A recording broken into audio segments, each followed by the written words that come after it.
আসসালামু আলাইকুম dear viewers. ভাবুন তো, দুবাই এয়ার শোতে এক পাকিস্তানি কর্মকর্তা বলে বসলেন, আমাদের এক বন্ধু দেশের ইতিমধ্যেই চুক্তি করেছে আর একটা দেশও খুব কাছাকাছি। আমরা 3 দেশের সঙ্গে কথা প্রায় ফাইনাল করে ফেলেছি।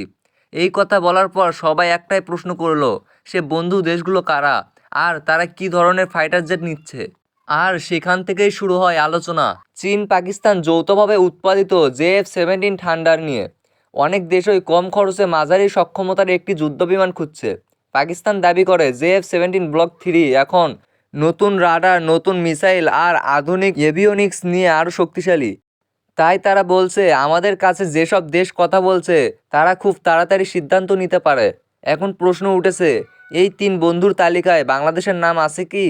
সম্প্রতি কয়েক বছর ধরে আমরা দেখছি বাংলাদেশ বায়ুসেনা তার পুরনো যুদ্ধবিমান বদলে নতুন প্রজন্মের ফাইটার জেট আনার পরিকল্পনা করেছে। কেউ বলছে চীনের জে-10সি, কেউ বলছে ইউরোফাইটার টাইফুন, আবার কেউ বলছে পাকিস্তানের JF-17 নিয়েও আলোচনা হয়েছে।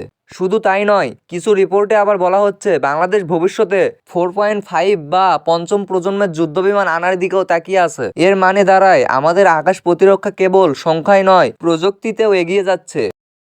এখানে একটি বিষয় পরিষ্কার, বাংলাদেশ এখন এমন একটি বহর চায় যেটা আকাশে প্রতিপক্ষকে মোকাবেলা করবে, আবার প্রয়োজনে সমুদ্র ও ভূমিতে নির্ভুল আঘাত করতে পারবে। আধুনিক রাডার, সেন্সর, ইলেকট্রনিক ওয়্যারফেয়ার সবকিছু মিলিয়ে তাই যখন দুবাই এয়ার শোতে পাকিস্তানি ব্যক্তি বললেন 3টি দেশ প্রস্তুত, শীঘ্রই বড় চুক্তি আসছে, তখন অনেকেই ধরে নিল হয়তো সেই তালিকায় দক্ষিণ এশিয়ার কোনো দেশও আছে, যেমন বাংলাদেশ। বাংলাদেশের বাস্তবতা কিন্তু একটু ভিন্ন। আমাদের সামনে এখন কয়েকটি বিকল্প খোলা, যেমন প্রথমত কম খরচে অপারেশনাল জেট যেমন JF-17 থান্ডার। 2 নম্বরে রয়েছে আরও উন্নত 4.5 জেনারেশনের জেট যেমন জে-10সি। 3 নম্বরে রয়েছে পশ্চিমা আধুনিক মাল্টিরোল ফাইটার জেট যেমন ইউরোফাইটার টাইফুন।